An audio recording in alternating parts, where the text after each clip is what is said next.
আমাদেরকে এই আওয়ামী লীগ সরকার যে কালিমা লেপন করে দিয়ে গেছে আমাদের গায়ে, অন্তত এই কালিমা থেকে মুক্তি চাই। আমি চাই এই যে অস্ত্র মামলাটি থেকে আমার নিষ্পত্তি চাই, এবং আমি আসামি হয়েছি।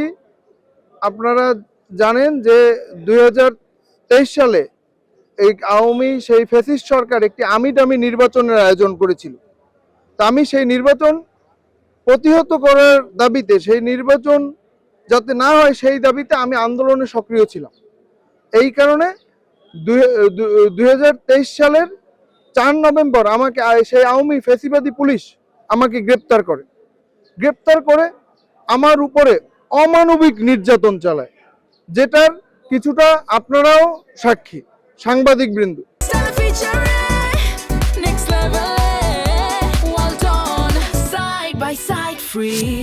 নির্যাতন চালায় আমাকে হত্যার উদ্দেশ্যে। তারা 2 দিন নির্যাতন চালিয়ে আদালতে প্রেরণ করেনি। পরে আমাকে একটি মিথ্যা অস্ত্র মামলা দিয়ে আমার পারিবারিক কবরস্থানে অস্ত্র রেখে আমাকে ফাঁসিয়ে দেওয়া হয়। হয়তো আপনাদের সাংবাদিক এবং সোশ্যাল মিডিয়ার কল্যাণে আমার গ্রেপ্তারের খবরটি সব জায়গায় ছড়িয়ে পড়ে, যার কারণে হয়তো আমি এখনো জীবিত আছি।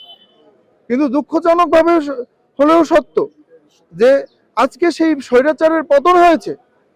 মাঝখানে একটি ইন্টারিম গভর্নমেন্ট ছিল, স্বৈরাচারের পতন হয়েছে সম্ভবত 583 দিনের মতো হয়ে গেছে, কিন্তু এখনো আমাকে মানসিক এবং সামাজিকভাবে আমি একটু বিব্রতকর অবস্থায় আছি যে এখনো এই মামলাটি প্রত্যাহার হয়নি। আমি আইনের প্রতি শ্রদ্ধাশীল। আমি আজকে এই মামলাটিতে হাজিরা দিতে আসলাম কোর্টে। এই প্রতিনিয়ত আমার হাজিরা দিতে হচ্ছে এই মামলায়।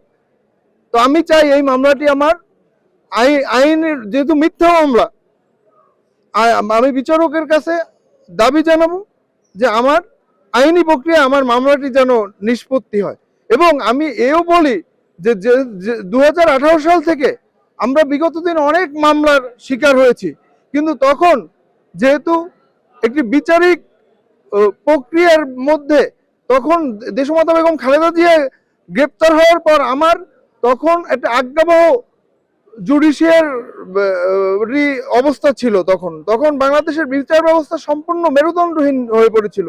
তৎকালীন সরকারের সময় আমি ঠিকমতো ওই সরকারকে মানতাম না, যার কারণে আমি প্রতিনিয়ত হাজিরাও দিতাম না। কিন্তু এখন আমি আইনের প্রতি শ্রদ্ধাশীল। বাংলাদেশে আমি মনে করি যে আইনের শাসন প্রতিষ্ঠিত হয়েছে, বা আল্লাহর রহমতে বর্তমানে বাংলাদেশ জাতীয়তাবাদী দল, দেশনায়ক জনাব তারেক রহমান বাংলাদেশের প্রধানমন্ত্রী। আমি মনে করি আইনের শাসন অবশ্যই সম্পূর্ণভাবে প্রতিষ্ঠিত হবে।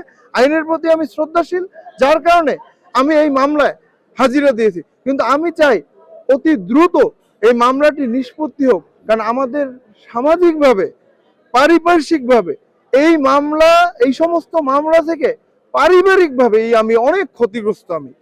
কারণ আর্থিক ক্ষতিগ্রস্ত, আর মানে এই ক্ষতির কোনো ক্ষতিপূরণ চাই না, বা এই ক্ষতি অপূরণীয়, এটা পোষানোরও কিছু নাই। কিন্তু আমি চাই আমাদেরকে এই আওয়ামী লীগ সরকার যে কালিমা লেপন করে দিয়ে গেছে আমাদের গায়ে, অন্তত এই কালিমা থেকে মুক্তি চাই।